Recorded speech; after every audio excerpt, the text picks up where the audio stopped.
wasiirka wasaaradda maaliyadda Soomaaliya Dr. Cabdiraxmaan Ducaale Bayle oo shir jaraa'id ku qabtay xafiiskiisa ayaa ka hadlay natiijadii ka soo baxday shir uu magaalada Nairobi kula yeeshay madaxda hay'adda lacagta adduunka ee IMF gaar ahaan barnaamijka geedi socodka deyn cafiska Soomaaliya ee loo soo gaabiyo SMB kaas oo soo bilowday bishii sanaad ee sanadkan.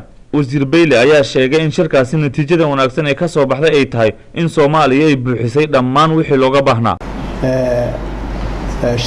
sheekada ugu wanaagsan waxa weeyaan inaan ka soo baxnay in waxyaalihii la doonayay inaan fulino aan dhammaantoodba si fiican fulinay.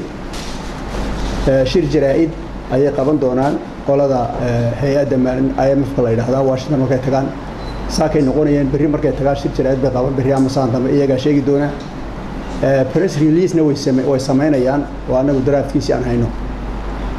waxa marka aan aad ugu faraxsanahay dadaalka faraha badan ee dawladda soo gashay ee aan loo kala harin madaxda ugu sarreysa madaxweynuhu hormoodka ka ahaa prime ministerku ku xigay uu ahaa madaxa hogaaminayay kooxda ka shaqeynaysa waxan iyo wasaaradaha faraha badan ee ka qayb galay arrintan iyo dadweynaha Soomaaliyeed ee qolaba dhinac kaga jirtay ama mid lacag la bixiyay la siiyaa ahaado oo la yiri isnidaamiyay ama dadka lacagta la soo ururiyay ahaadaan ee cashuuraha bixiyay sida hufan u bixiyay dadaalkii Soomaaliya gashay way ku guuleysatay. Cabdiraxmaan Ducaale Bayle wasiirka maaliyadda Soomaaliya ayaa sheegay sidoo kale in xukuumaddu ay saxiixday heshiisyo cusub oo lagu horumarinayo dhaqaalaha dalka.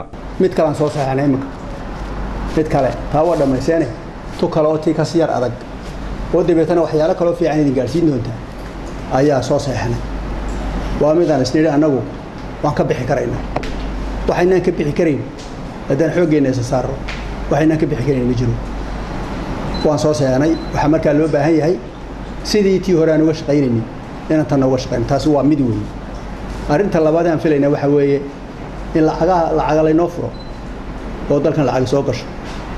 maanta waxaan calool adayg u weydiisan karaynaa adduunyada inay dalka lacag soo geliyaan leena waxa sheegnaan haynaa. Axmed Saciid Axmed, Telefishinka Cable, magaalada Muqdisho.